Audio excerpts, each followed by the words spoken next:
Recall that out of the 8 Book of Daniel Dead Sea Scrolls, that only one scroll contains any part of chapter 9. The 3rd and 8th scroll here covers an overlapping range, but only scroll 4Q116 has recovered chapter 9 verses, with these coming from Daniel's prayer. Overall, is that the currently found Book of Daniel recovered scrolls is that they contain 49% of the book.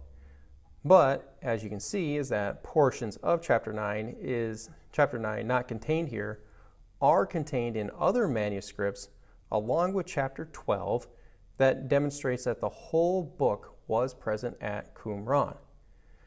And within 4Q174 is that we have a direct reference to the book of Daniel. In column 1, starting on line 14, it says the following. An interpretation of blessed is the man who does not walk in the counsel of the wicked. Interpretation of the world concerns those who depart from the way. Keep in mind is that the brackets here indicate that there is a break or a gap in the scroll, and that the translator of the scroll inserted what he or she likely felt the author's original wording was. Continuing on. Which is written in the book of Isaiah the prophet for the last days. It happened that with a strong hand he turned me aside from walking on the path of this people, and they are those about whom it is written in the book of Ezekiel the prophet, they should not defile themselves any longer with all of their idols.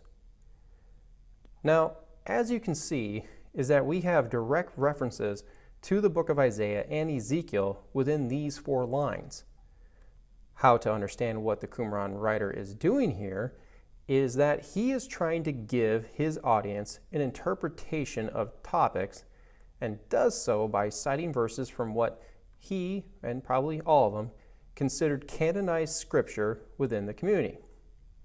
In Hebrew, this is known as a pesher, that is essentially a commentary on scripture.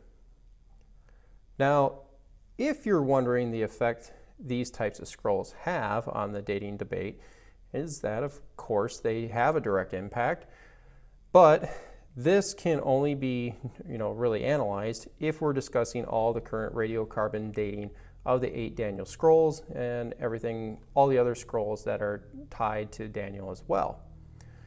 And basically, I really do hope to do that in another video, but at the end of the day is that it's going to take all the combining of all of our material with like a lot of these citations from other books and the Greek additions to the book itself.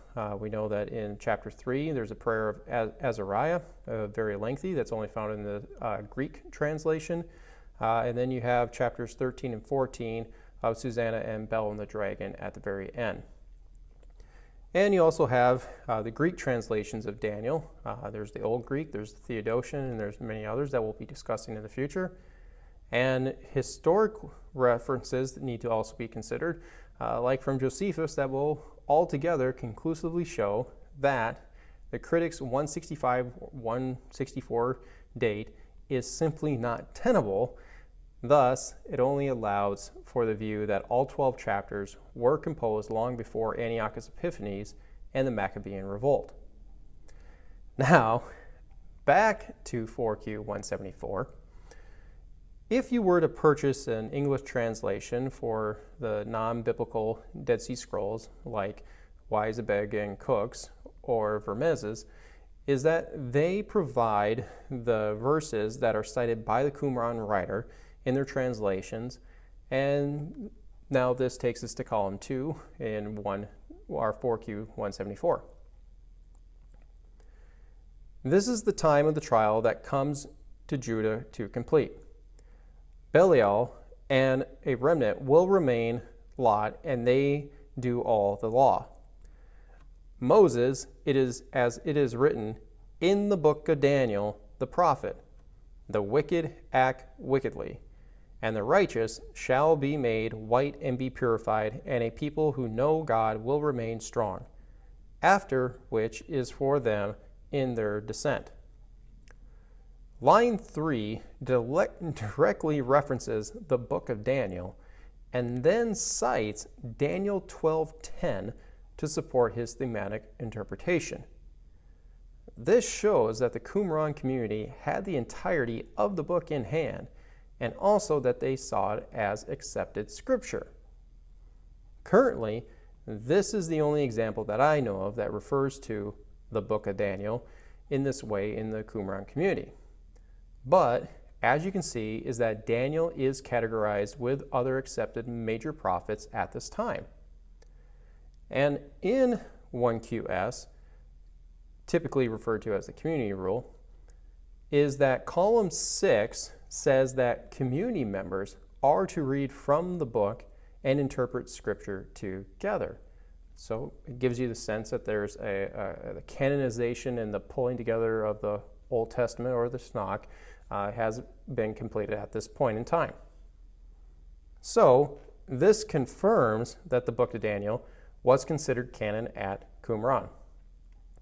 Why this is so important is because it tells us that the Qumran writers were pulling from Daniel while they were composing their non-biblical scrolls and not the other way around, meaning that the book of Daniel predates all of the non-biblical scrolls at Qumran.